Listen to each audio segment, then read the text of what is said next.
Hello and welcome to today's video. I've got for you this Van 640 MEG from Knaus to show you, and before we do anything else we're going to have a look at the price and you can see, is it worth watching the rest of the video or not. 87,007 euros, and this vehicle is 689 centimeters long, 220 wide, 205 inner width, 282 outer height, standing height of 196, and it'll give 437 kilos of payload. That's before you start sticking in any extra stuff, which I bet you do. Right, so it's a bit dark in here, so as we come in, let's just turn on the lights. There we go. This thing here is for the this is for the step, and which is below me, but as I've got a step we won't bother with it. Now I've got this one here with the German layout, and the German layout has sort of been set up so you can see how big the bed is. You know, it's a bit awkward when you come in here and do something like this quickly to get it set up nicely. And so somebody once wrote about me about setting things up nicely before I actually came in the vehicle. Well, you know, I can either make it look like a work of art or I can try showing people videos, but I can't actually do both things in the time. I've got about an hour and a half to get around as many vehicles as I can, and so I set up crudely. Anyway, good. Right, so what about this under the bed? Let's show you what's down here. Down here we've got a wardrobe. You can actually get into the wardrobe by lifting this up. However, in this case we can't, because this plate has been put there. So what we have to do is we have to open it up from down here. And as you see, nobody's thought of putting a light in it. So that's unfortunate. Having had that great experience turning the light on earlier, all the lights on earlier, now you get down here and there's no light. You may say for this amount of money you'd expect a light. Yes, I'd agree with that one. Having said that, you can get in by lifting this up here. We get rid of this, take this plate out, that'll free this thing here so there's nothing on it, and then you get in like that. Is there a light here? Yes, there is.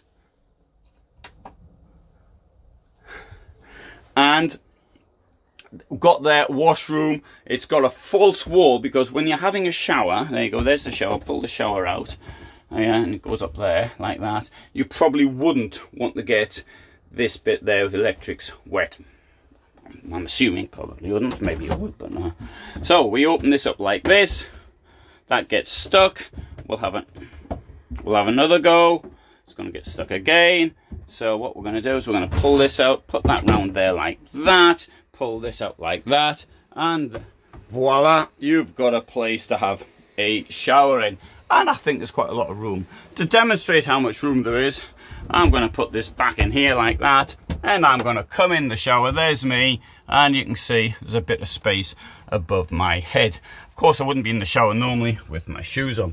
There is a sensible sliding door. It's got this bit here at the end of it as well, and the point of that is so it joins on with this, and it's got a magnetic strip, and that'll hold it, supposed to hold it in position. Let's have a look at down here. You probably wouldn't shower with the carpet. It's got two drainage holes, as you can see. They're the wrong size. They should be either, in my opinion, domestic size or with a filter, and this is neither. You do have a mirror here, and you have this bit of storage in there, but of course you would want to take out your smelly things from there or from there before you move the entire wall across. Oh, and there's a place to hang your towels on. And there's your Thetford fridge.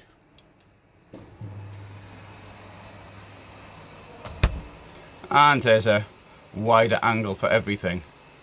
Sorry, I should have been putting the thing on a wider angle earlier. Anyway, better late than never, I always say.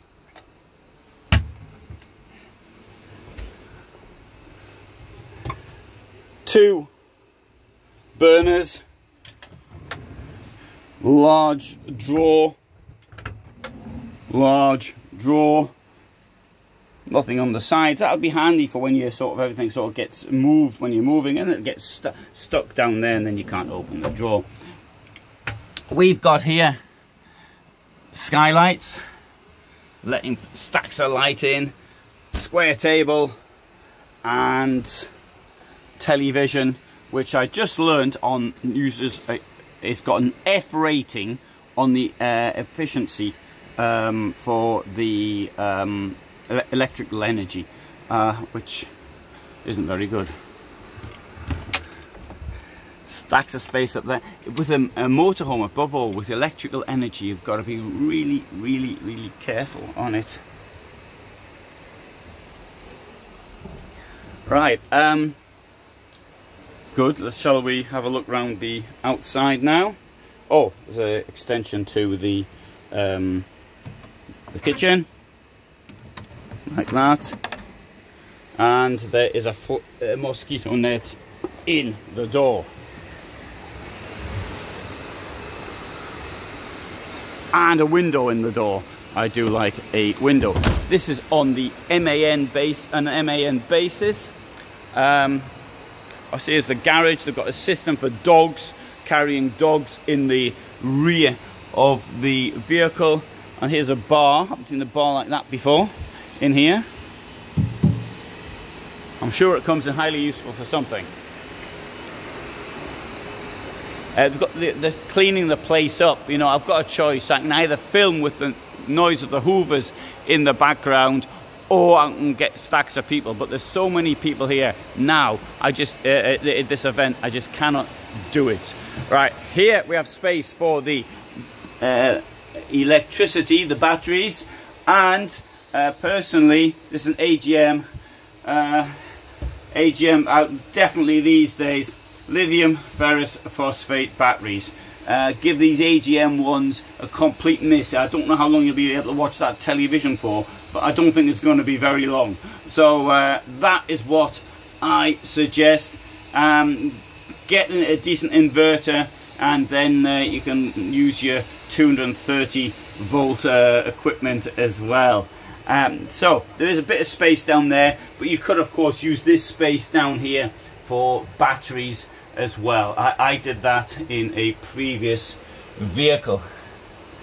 So as far as the service box here, that's where you can charge, you can connect it to the electricity supply and water. Okay, right, I had a go at one of these. It was an MAN, sorry, a Knaus event, and I went there, sat in the thing. I couldn't get the thing started. I couldn't start the engine. Okay, I'm quite delicate with things. I don't want to break anything. So, lady from MAN, she couldn't get it started. So she got the gentleman. He couldn't. He did manage to get it started. Then I couldn't release the brake, and he couldn't release the brake. So he had to ring up the factory. And anyway, that was a problem with a new MAN. That's not the fault of Knaus, but MAN was rather disappointed with that one. Okay, little story there. Thanks very much for watching. Hope you found that interesting. Sorry for not putting the camera out earlier, but anyway, you got a better view towards the end. All the best from me in Stuttgart.